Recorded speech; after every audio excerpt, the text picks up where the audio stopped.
Good morning students. Last topic अपने जो discuss किया था वो था लेंथेनाइड संकुचन और उसके प्रभाव। उसमें अपने ने 2 पॉइंट डिस्कस कर लिए थे। तीसरा एक पॉइंट और है, छोटा सा सिंपल सा पॉइंट है, वो आप बुक से देख लेना। और उसके बाद वहाँ पर बुक में आपको एक टॉपिक मिलेगा लेंथेनाइडों के उपयोग, वो भी आपने बुक से देखने वैसे के वैसे ही याद करने हैं आप लोगों ने। वहाँ से भी 1-2 बार कई बार बोर्ड के अंदर क्वेश्चन आया हुआ है। अब अपने नेक्स्ट टॉपिक स्टार्ट करने जा रहे हैं और वो है एक्टिनॉइड। एक्टिनॉइड के बारे में आप थोड़ा बहुत तो जानते हो। सबसे पहले अपने को ये पता होना चाहिए कि जो एक्टिनॉइड्स जो होते हैं वो कहाँ से स्टार्ट होते हैं और इनको एक्टिनॉइड क्यों बोलते हैं, और उसका स्टार्टिंग एलिमेंट कौन सा होता है, उसका परमाणु क्रमांक कौन सा होता है, और उसका लास्ट एलिमेंट कौन सा है और उसका परमाणु क्रमांक क्या है, और उसके बीच में कौन कौन से एलिमेंट्स आते हैं। तो देखो एक्टिनॉइड जो श्रेणी है, अगर इसको सबसे पहले मैं बात करता हूँ, इसको AN से दर्शाते हैं। किससे दर्शाते हैं? एक्टिनॉइड श्रेणी को AN से। अब इसको एक्टिनॉइड श्रेणी क्यों बोला जाता है ये अपने को पता होना चाहिए। एक्टिनॉइड श्रेणी इसलिए बोला जाता है क्योंकि 89 नंबर जो एलिमेंट होता है वो होता है AC एक्टिनियम, और उसके बाद में 19 नंबर एलिमेंट होता है वो होता है TH थोरियम। और ये जो एक्टिनाइड सीरीज है ये थोरियम से लेकर 130 नंबर एलिमेंट जो है और वो होता है LR लोरेंशियम तक जाती है। तो उसके बाद अगर 89 और मैं वर्ग की बात करता हूँ 7वें आवर्त की में तत्व आते हैं ये, तो ये जो श्रेणी है ये एक्टिनियम से स्टार्ट होती है और उसके बाद इसका 104 नंबर जो तत्व है वो होता है RF रदरफोर्डियम। आपको पता है तो ये एक्टिनियम और RF जो है ये दोनों ही D ब्लॉक के होते हैं। किसके होते हैं? D ब्लॉक के एलिमेंट हैं, और उन दोनों के बीच में एक सीरीज पाई जाती है और जिसे क्या बोला जाता है? एक्टिनॉइड श्रेणी बोला जाता है। और ये क्यों बोला जाता है? क्योंकि ये जो सीरीज है वो इसी कॉलम में रखी गई है। किसमें? जिसमें एक्टिनियम तत्व प्रेजेंट रहता है। अगर मैं बात करता हूँ कि एक्टिनाइड जो श्रेणी है उसका सामान्य इलेक्ट्रॉनिक विन्यास क्या होगा, तो ये आपको पता होना चाहिए। एक्टिनाइड श्रेणी का सामान्य इलेक्ट्रॉनिक विन्यास होता है 5F 1 to 14, उसके बाद 6D 0 to 1 और 7S2। ये इसका सामान्य इलेक्ट्रॉनिक विन्यास होता है। और इसका जो ये आवर्त संख्या है 7th, मतलब ये जो एक्टिनाइड श्रेणी है ये 7वें आवर्त में आती है। किस में आती है? सबसे पीरियोडिक टेबल के सबसे लास्ट आवर्त में 7वें आवर्त में ये श्रेणी उपस्थित होती है। अब आपको इसमें ये भी पता होना चाहिए कि इस श्रेणी में जो सबसे अंतिम इलेक्ट्रॉन या सबसे लास्ट इलेक्ट्रॉन है वो 5F में भरा जाता है। किस में भरा जाता है? 5F में। तो इस श्रेणी का एक नाम और हो गया, और वो दूसरा नाम क्या होता है? इसको 5F श्रेणी भी कहा जाता है। तो देखो जो F ब्लॉक एलिमेंट्स हैं उनके 2 श्रेणियां होती हैं। एक अपनों ने पढ़ ली, कौन सी? 4F। 4F का मतलब क्या होता है कि जिसमें अंतिम इलेक्ट्रॉन 4F उपकोष में भरा जाता है, और 5F श्रेणी कौन सी? जिसमें अंतिम इलेक्ट्रॉन 5F उपकोष में भरा जाता है। तो F ब्लॉक की ये 2 श्रेणियां होती हैं, 4F और 5F। 4F का दूसरा नाम होता है लेंथेनॉइड, 5F का दूसरा नाम होता है एक्टिनॉइड। ये सारा कुछ आप जानते हो। उसके बाद में इसके जो छोटे छोटे सिंपल 2-4 पॉइंट और हैं वो क्या हैं? आपको ये पता होना चाहिए कि 5F श्रेणी जो एक्टिनॉइड तत्व हैं ये सभी तत्व रेडियो एक्टिव होते हैं। क्या होते हैं? रेडियो एक्टिव तत्व हैं। अब ये रेडियो एक्टिव क्या होते हैं? जब इनको अपने प्रकृति में खुला छोड़ देते हैं तो इनसे अल्फा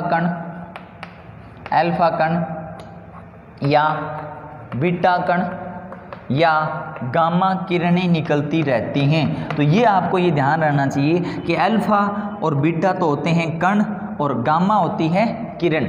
तो इनके अंदर से अपने आप ये अल्फा कण, बीटा कण, गामा किरणें निकलती रहती है। और एक समय ऐसा आता है जब ये डिकम्पोज हो जाता है, बिल्कुल ही इसका अपघटन हो जाता है। अब ये टूटता रहता है। किस में टूटेगा? अल्फा कण में, बीटा कण में, गामा किरणों में ये टूटता रहता है। तो ये एक समय ऐसा आता है जब इसको अपने प्रकृति में खुला छोड़ देते हैं तो ये अपने आप ही खत्म हो जाता है।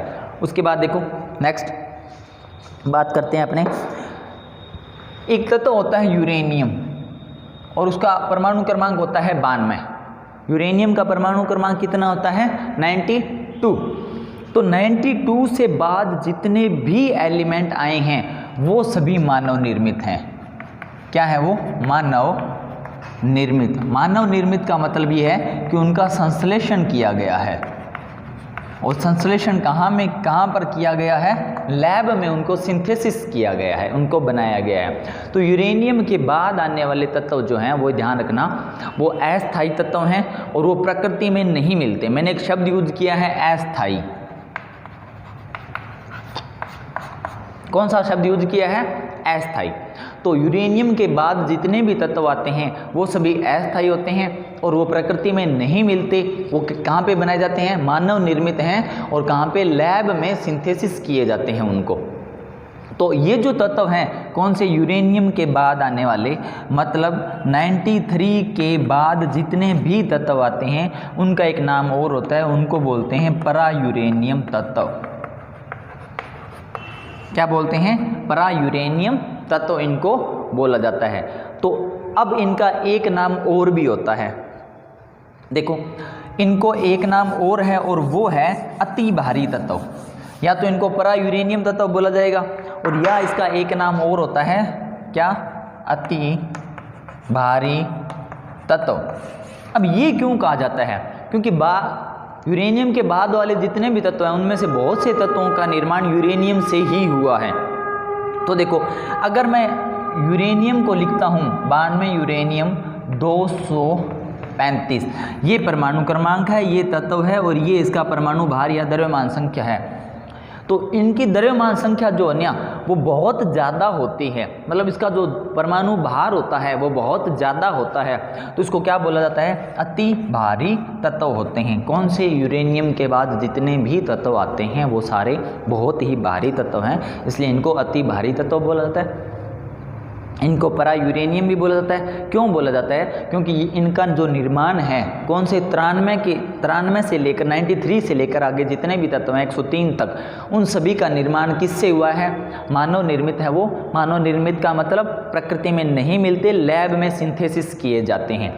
अब अपनी बात करते हैं कि 5F सीरीज जो है उसमें कौन से तत्व प्रेजेंट रहते हैं और उसका इलेक्ट्रॉनिक विन्यास क्या होता है।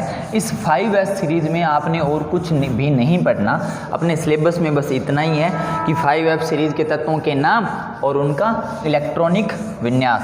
तो उम्मीद है मैंने आपको कई बार प्रैक्टिस भी करने को दी थी घर पर, तो मुझे ऐसे लग रहा है कि आप लोगों ने याद भी कर लिया होगा।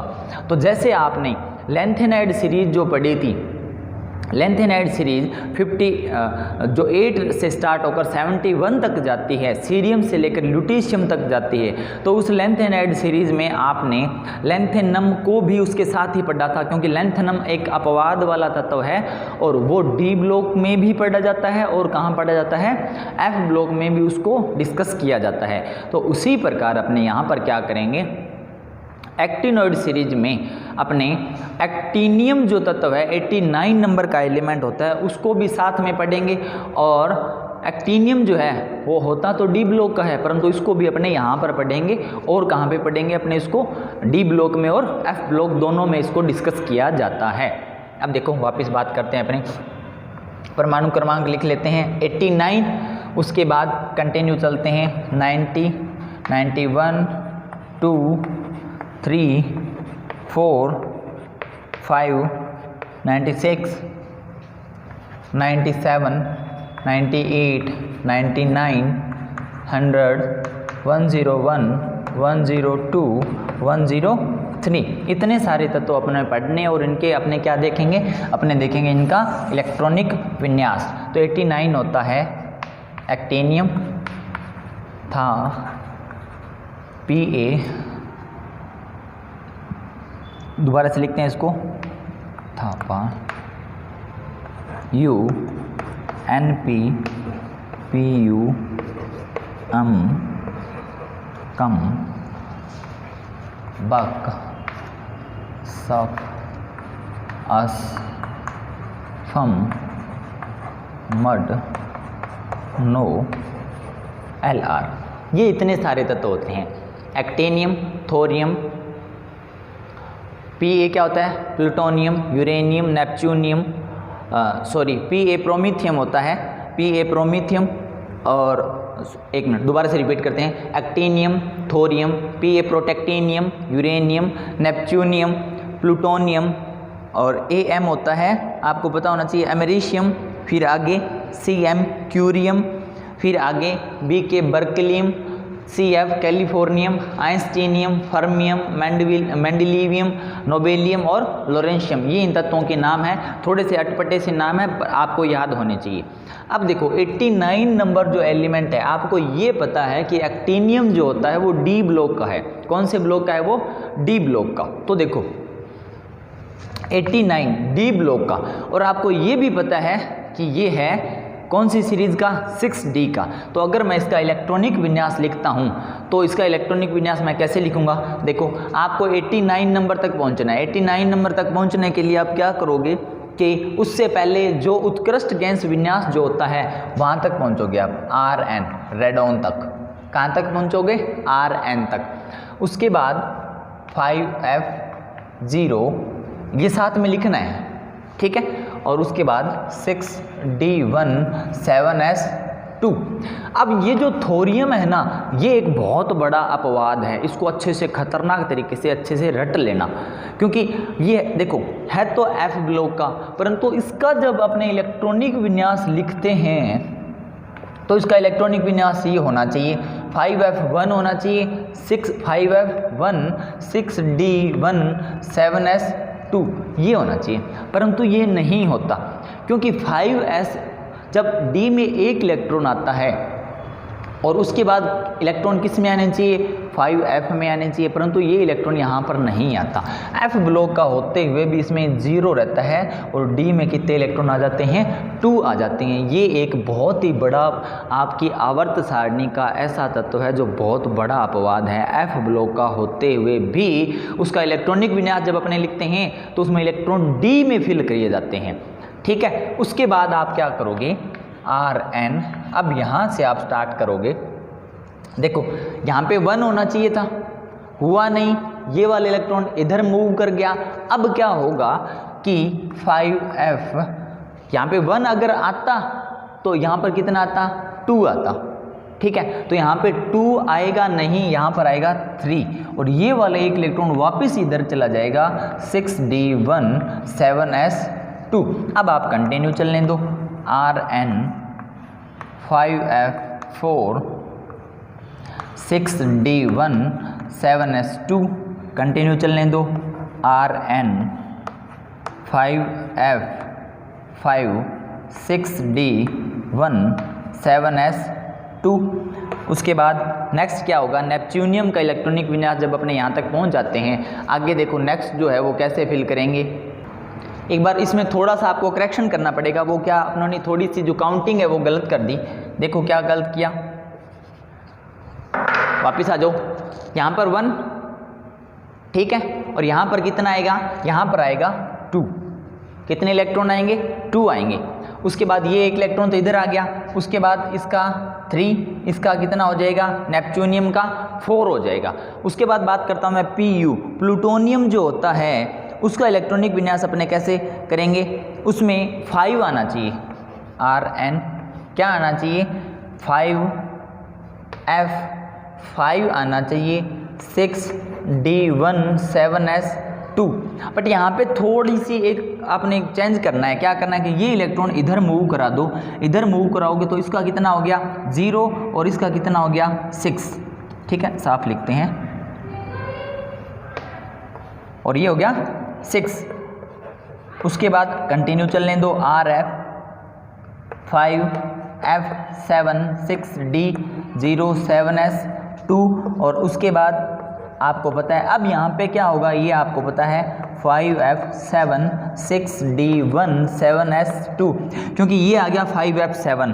5F7 जब आ जाता है तो आगे वाला इलेक्ट्रॉन वापस D में चला जाता है, क्योंकि ये चाहता है कि मैं F7 ही रहूं। क्यों? क्योंकि आपको पता है F7 क्या होता है? अर्धपूरित विन्यास है, और जो कि एक बहुत ही स्थायी विन्यास होता है। उसके बाद में देखो जब 7 आ गया, उसके बाद आगे का क्या आना चाहिए? 8 आना चाहिए, परंतु 8 नहीं आता। क्यों? क्योंकि ये इलेक्ट्रॉन एक इधर फिर से मूव कर जाएगा और यहाँ आ जाएगा Rn, उसके बाद 5f 9 और क्या 6d0 7s2, उसके बाद Rn, कंटिन्यू चलने दो, अब कंटिन्यू चलेगा, अब कुछ भी आपने मिस नहीं करना, बिल्कुल कंटिन्यू चलने दो। F पूरे हो जाएंगे, फुल हो जाएंगे तो आप इलेक्ट्रॉन कहाँ पे भेज दोगे? D में। तो 5f 6d0 7s2, 10 के बाद क्या आता है आपको पता है 11, और इलेक्ट्रॉन कहाँ पे फिल होगा? F में ही 6d0 7s2, उसके बाद Rn 5f 12 6d0 7s2, उसके बाद Rn 5f 13 6d0 7s2, उसके बाद Rn 5f 14 6d0 7s2, उसके बाद Rn 5f 14, ये वापस 14 आ जाएगा। अब देखो ये 14 तो हो गया, मतलब ये फुल हो गया, इसके अंदर तो और इलेक्ट्रॉन फिल कर नहीं सकते, तो इलेक्ट्रॉन कहाँ चला जाएगा? D में चले जाएगा, 6d1 7s2। ये हुआ इसका इलेक्ट्रॉनिक विन्यास। दोबारा से एक बार रिपीट कर लेते हैं।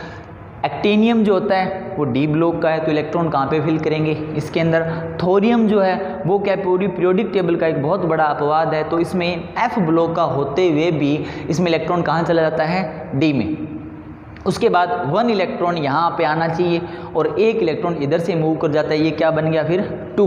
उसके बाद कंटिन्यू चलने दो, 2 5f2 5f3 5f4, उसके बाद 5f क्या होता है? यहाँ पे 5 आना चाहिए, परंतु ये वाला जो इलेक्ट्रॉन था ये भी इधर आ गया, तो ये कितना हो गया? 6। ये क्यों हुआ? ये इसलिए हुआ कि F जो है ना वो ये चाहता है कि मेरा जो इलेक्ट्रॉनिक विन्यास है वो जल्दी से किस में बदल जाए?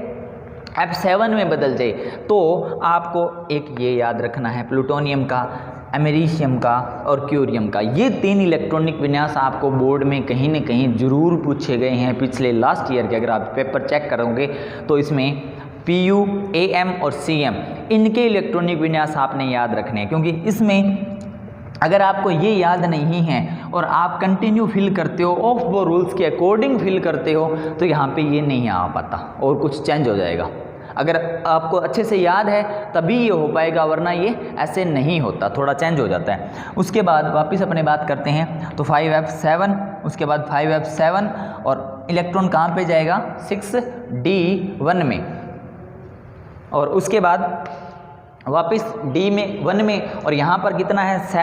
7 के बाद यहाँ पे क्या आना चाहिए था? 8 आना चाहिए था। ये इलेक्ट्रॉन वापस इधर मूव कर गया, ये क्या हो गया? 9 10 11 12 13 14। जब 14 हो जाएंगे उसके बाद में ये जो 5f उपकोष है ये पूरा भर गया।